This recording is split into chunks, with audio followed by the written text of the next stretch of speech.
Ofisi yetu inaendelea kufanya ufuatiliaji wa kutaka kujua kama kuna ukiukwaji wa haki za binadamu kuhusu askofu wa kanisa la The Light World Mission Frederick Andrea Osoro, ambaye alikamatwa na watu wa migration kuanzia tangu tarehe 20 mwezi wa 11, akituhumiwa kwamba yeye si Mtanzania. Mamlaka za Kenya zikafanya utafiti juu ya historia yake, wakafanya utafiti na kubaini kwamba yule sio Mkenya, badala yake ni Mtanzania.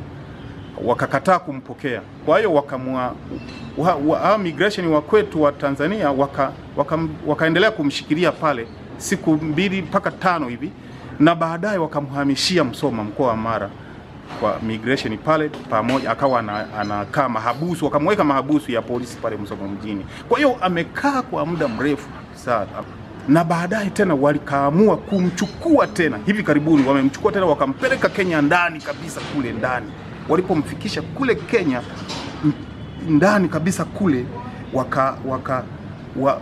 mamlaka za Kenya sasa wakafanya utafiti wa kina kuhusu Osoro, Askofu Osoro, lakini baadaye wakatoa taarifa kwamba wamebaini kwamba si Mkenya bali ni Mtanzania. Kwa hiyo wakakataa kumpokea, wakasema wamemrudisha pale Msoma, kituo cha polisi na migration ya Msoma. Baadaye wamemrudisha hapa juzi, wamemrudisha hapa Mwanza, migration ya Mwanza, ambapo kwa sasa ninavyoongea na wewe hapa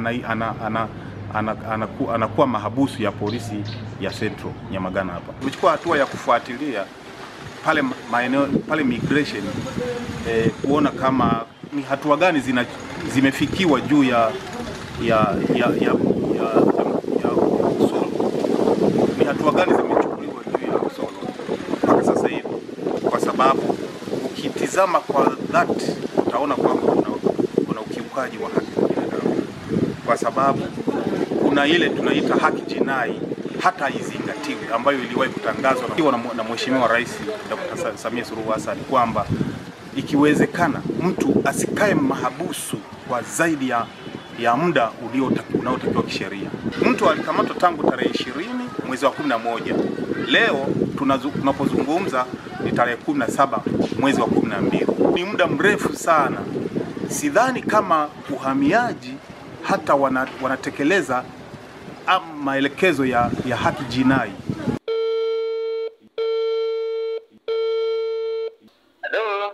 Habari. Nzuri tu. Naitwa Maridhia Ngemela. Ndio. Ni mwandishi wa habari, niko mkoa wa Mwanza.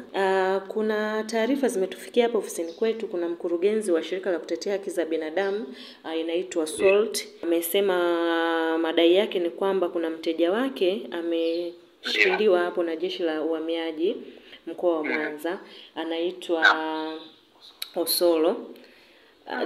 Tukataka kufahamu, kwa sababu mkurugenzi amesema kwamba mmemnyima ushirikiano. Tukataka kubalance historia yetu kama waandishi ili kazi yetu iende vizuri. Ili likoje kwa upande wako mkuu? Mimi kwanza sio msemaji wa uhamiaji. Msemaji wa uhamiaji Mwanza ni afisa uhamiaji mkoa wa Mwanza. Hilo la kwanza. Ndio. Hilo la kwanza. Kwa hiyo siko kwenye position ya kulisemea hilo ambalo ungependa niseme. Msemaji atakuwepo lini ofisini? Ijumaa. Majukumu wewe si ni kaimu, inamaanisha kwamba majukumu amekuachia mkuu. Hii yote ambayo naweza nikasemea, na kuna jambo mengine ambayo huwezi kusemea, ni kama hili siwezi kusemea. Hii yote.